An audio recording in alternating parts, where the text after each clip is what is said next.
RBI ने अब एक और बड़ा एक्शन लिया है। उसने आईआईएफएल को नए गोल्ड लोन देने से रोक दिया है। इस खबर के बाद आईआईएफएल के शेयरों में भारी गिरावट आई है। आज के खर्चा पानी में हम इसी पर विस्तार से बात करेंगे, जानेंगे कि आखिर ऐसा क्या हुआ है जिसके चलते रिजर्व बैंक को आईआईएफएल के खिलाफ ये कदम उठाना पड़ा है। समझेंगे कि कंपनी पर यह कार्रवाई क्यों हुई है और इसका कंपनी के कारोबार पर क्या असर होगा। इसके अलावा ये भी जानेंगे कि दुनिया के अमीरों की लिस्ट में एलन मस्क को पीछे छोड़कर नंबर 1 पर अब कौन आ गया है।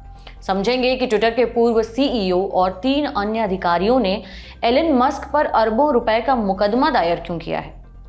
नमस्ते, मेरा नाम उपासना है और आप देख रहे हैं द लल्लन टॉप का डेली फाइनेंशियल बुलेटिन खर्चा पानी। पेटीएम पेमेंट्स बैंक पर बैन का आदेश जारी करने के बाद अब रिजर्व बैंक ऑफ इंडिया ने एक और कंपनी पर तगड़ा एक्शन लिया है। आरबीआई ने नॉन बैंकिंग फाइनेंस फील्ड की कंपनी आईआईएफएल फाइनेंस कंपनी को नए गोल्ड लोन जारी करने पर रोक लगा दी है। नॉन बैंकिंग फाइनेंस कंपनी को शॉर्टकट में हम एनबीएफसी लिखते हैं। आरबीआई ने 4 मार्च को जारी अपने आदेश में ये जानकारी दी है। मीडिया रिपोर्ट्स के मुताबिक आरबीआई को गोल्ड लोन पोर्टफोलियो में कई तरह की अनियमितताएं दिखी हैं।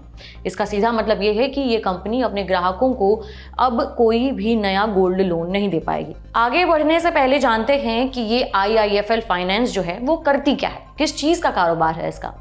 आईआईएफएल फाइनेंस लिमिटेड एक फाइनेंस सर्विसेज देने वाली कंपनी है। इस कंपनी की कई सहायक कंपनियां हैं। इनमें IIFL home finance limited, IIFL समस्त फाइनेंस लिमिटेड और IIFL open fintech private limited के साथ मिलकर कई तरह के लोन देती है।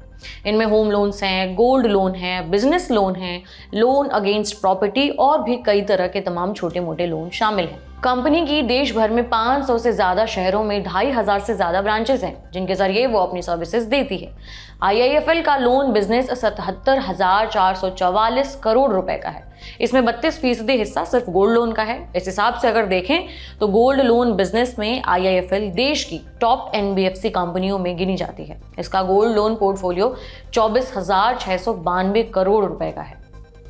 अब विस्तार से समझते हैं कि आरबीआई की तरफ से आईआईएफएल पर यह कार्रवाई, ये कदम क्यों उठाया गया है। दरअसल आरबीआई ने 31 मार्च 2023 तक आईआईएफएल की माली हालत और बही खातों की जांच को लेकर कंपनी का इंस्पेक्शन किया था और इस दौरान कंपनी के गोल्ड लोन बिजनेस में कई गड़बड़ियां देखने को मिली हैं। आरबीआई के इस इंस्पेक्शन में कंपनी की गोल्ड लोन पोर्टफोलियो में मोटामोटी 4 बड़ी कमियां देखने को मिली हैं।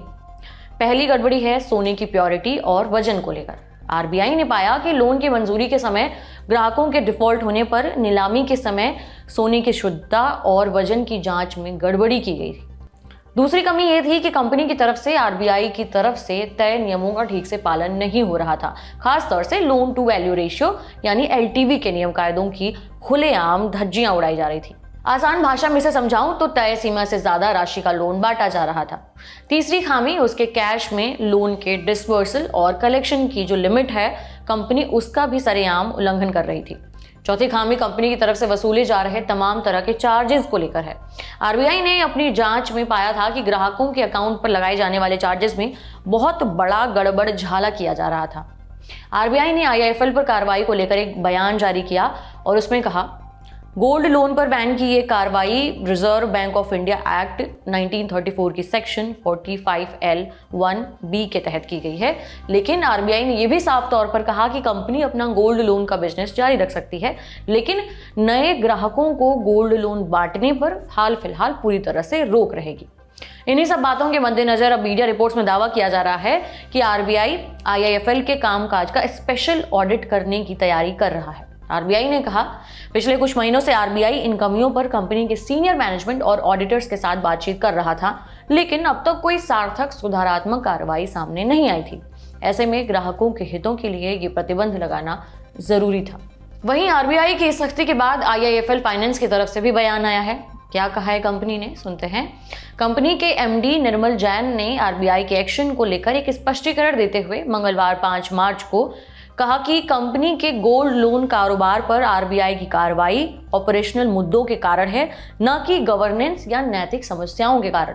हालांकि इस सफाई के बावजूद आईआईएफएल फाइनेंस का शेयर औंधे मुंह गिरा हुआ ही नजर आया।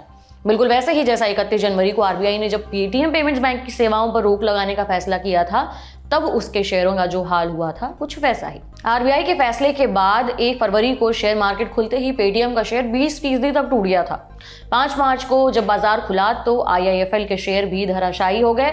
मंगलवार को शेयर बाजार खुलने के साथ ही कंपनी के शेयर में लोअर सर्किट लग गया और ये करीबन 20% लुढ़ककर 477 रुपए 75 पैसे के भाव पर आ गया। सोमवार 4 मार्च को आईआईएफएल का शेयर करीबन 4% की गिरावट के साथ 598 रुपए पर बंद हुआ था। बीते एक साल में आईआईएफएल के शेयर ने करीबन 32% का रिटर्न दिया है। जहां एक तरफ आईआईएफएल के शेयरों में गिरावट जारी है, वहीं पर गोल्ड लोन का बिजनेस करने वाली दूसरी कंपनियों की मौज आ गई है। मणप्पुरम फाइनेंस और मुथूट फाइनेंस जैसी कंपनियों के शेयरों में जोरदार उछाल देखने को मिला है। कारोबार के दौरान इन कंपनियों के शेयर 14% तक ऊपर गए। 5 मार्च को मणप्पुरम फाइनेंस के शेयर का दाम 1% से ज्यादा की तेजी के साथ 186 रुपए पर बंद हुआ। वहीं पर मुथूट फाइनेंस जो है उसके शेयर 2% की बढ़त के साथ 1364 रुपए 60 पैसे पर बंद हुए। अब कारोबार की दुनिया से जुड़ी एक और दूसरी खबर पर बात करते हैं। अरबपति बिजनेसमैन और टेस्ला के सीईओ एलन मस्क अब दुनिया के सबसे अमीर शख्स नहीं रहे हैं। हाल ही में ब्लूमबर्ग ने दुनिया के सबसे अमीर अरबपतियों की लिस्ट जारी की। उसके मुताबिक 9 महीनों में पहली बार एलन मस्क नंबर 1 के पायदान से खिसक कर नीचे आ गए हैं। मस्क की जगह ली है अमेजॉन के फाउंडर जेफ बेजोस ने। मीडिया रिपोर्ट्स के मुताबिक फिलहाल मस्क की जो टोटल नेटवर्थ है या फिर संपत्ति कहें वो 197.7 बिलियन डॉलर, रुपए में कन्वर्ट करके बताऊं तो 16,39,000 करोड़ बताई जा रही है। वहीं दूसरी तरफ जेफ बेजोस की नेटवर्थ 200.3 बिलियन डॉलर, रुपए में बताऊं तो 16,58,00,000 करोड़ पहुंच गई है। ब्लूमबर्ग बिलियनियर इंडेक्स के मुताबिक अब जेफ बेजोस इसी के साथ दुनिया के सबसे अमीर इंसान बन गए हैं। ब्लूमबर्ग की रिपोर्ट के मुताबिक एलन मस्क के नीचे खिसकने की वजह हाल ही में टेस्ला के शेयरों में आई गिरावट है।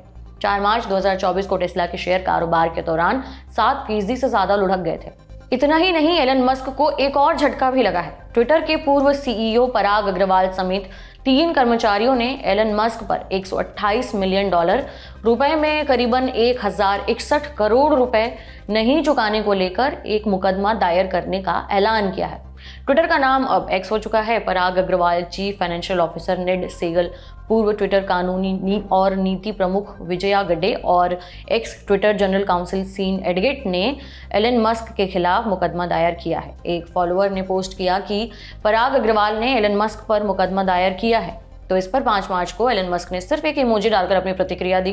अक्टूबर 2022 में मस्क ने अग्रवाल, गड्डे और सेगल को सूचित किया कि कंपनी के साथ उनका रिश्ता खत्म कर दिया गया है। रिपोर्ट्स के मुताबिक जब तीनों शीर्ष अधिकारियों ने कंपनी छोड़ी तो उन्हें ट्विटर से करीबन 8300 करोड़ रुपए का पेमेंट मिलना था। ये था आज का खर्चा पानी। ये बुलेटिन लिखा था हमारे साथी प्रदीप यादव ने। कैसी लगी ये पूरी जानकारी हमें जरूर बताएं नीचे कमेंट बॉक्स में। बाकी अगले एपिसोड तक अपना ख्याल रखें। शुक्रिया।